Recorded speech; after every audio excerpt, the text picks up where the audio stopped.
do I do with my day? How do I start my sales day? That was a question that was recently asked to me through my Instagram on a DM where someone asked, how do sales professionals start their day? Like, what should I be doing?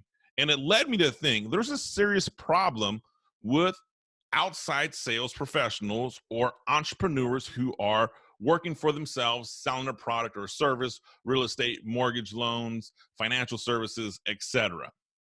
The problem is people don't know how to start or structure their day, right?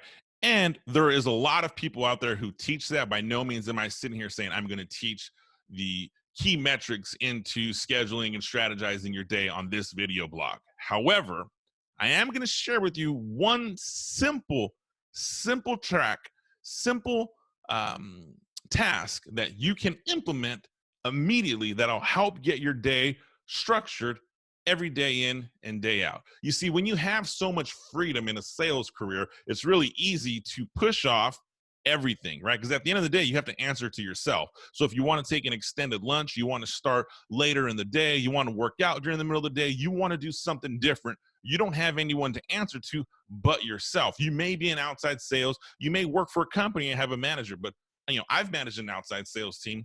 It's impossible for me to know exactly what every one of my reps is doing at every minute of the day, right? Hence the term, that's why some people become a micromanager, right? That's not what this blog's about. This is about when you're that outside sales professional or you're that entrepreneur, how do you start your day? How do you structure your day? How do you plan your week? Whatever the situation is, here's the simple tool that I've been using for nearly 18 years. And I don't allow this to break. My day starts at the same time every day. I don't change my schedule. I don't change my rhythm. I start at the same time every day. The reason I start at the same time every day is I'm a creature of habit. And so I get in a routine that I know between 6 and 7 a.m.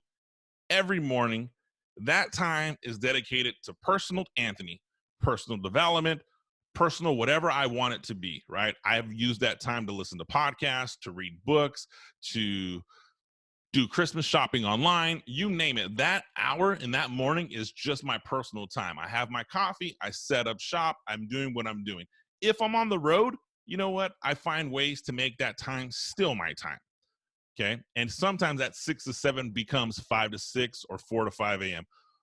Whatever it is, wherever I need to be, that 1 hour in the morning that's dedicated for me, I do not give that up.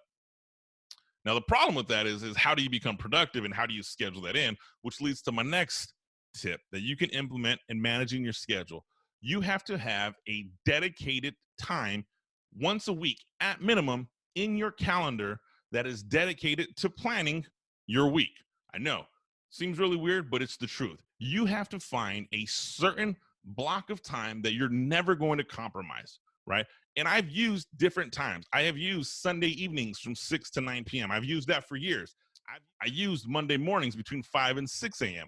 I've used Monday evenings. I've used whatever timing I can put in my schedule. And I say, this is my planning and scheduling time. I've done it in my office.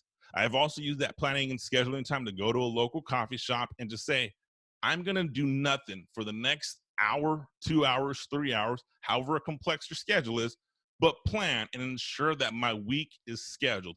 And once I create that schedule in my week, I don't change it. That is how you manage and prioritize your time.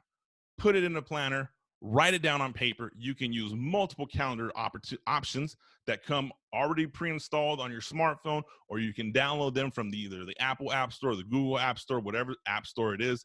You'll be able to get different calendar options. And I can definitely make some recommendations. If you want some, shoot me a DM and I'll share with you my personal calendar and how my personal calendar choice and how I schedule my week.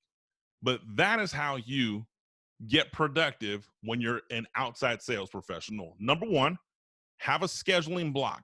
Never change it. Never eliminate that scheduling block. If that block has to be in place, you have to tell spouse, kids, coworkers, reality TV, social media, this time is not meant for you. This time is meant for me to plan the next 5, 6, 7 days of my week. and ensure that I have a structure going into it. Number two, create that 1 hour to yourself and start on time. Start your day every day at the same time, right? If you have to start your day earlier for whatever the reason may be, that's fine. Don't allow that earlier start date to give you an excuse to start the next day later, but have a regiment, structured time that you start your day. For me personally, I have my personal power hour every morning and I don't change that. And I haven't, regardless of who's been calling, I ignore phone calls because that time is dedicated for me. I recommend you find that time and dedicate it for yourself. All right, guys, that's what I got for you today. Do me a favor, subscribe to the blog below.